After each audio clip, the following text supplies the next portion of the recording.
जलाशयाचे पात्रात बुडून 3 तरुणांचा बुडून मृत्यू झाला। या घटनेत कारंजा शहरातील 3 तरुणांचा समावेश आहे। ईद उल अजहाचा आनंदोत्सव साजरा करत असतानाच ही घटना घडल्याने कारंजा शहरावर शोककळा पसरली आहे।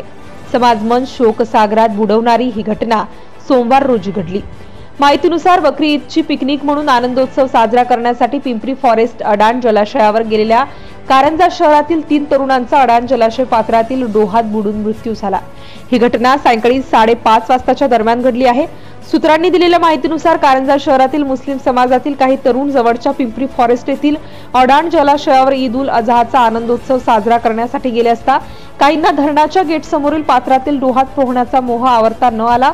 पोहत असताना 3 जणांचा या डोहात बुडून मृत्यू झाला। बुडालेल्यांना गावकऱ्यांच्या सहकार्याने सोबतच्या डोहातून बाहेर काढले। मृतांमध्ये रेहान खान, हफीज खान वय 19 वर्ष आणि राहणार भारतीपुरा कारंजा, साईम 5 करीम शेख वय 17 वर्ष राहणार भारतीपुरा बुद्ध कारंजा, इस्पान अली अरशद अली वय 20 वर्ष 15 वर्ष राहणार भारतीपुरा यांचा समावेश असल्याचे गुरु मंदिर रुग्णवाहिकेची रुग्णसेवक रमेश देशमुख यांनी कळविले आहे। या तिघांनाही उपजिल्हा रुग्णालयात उपचारासाठी आणले असता डॉक्टरांनी त्यांना मृत घोषित केले।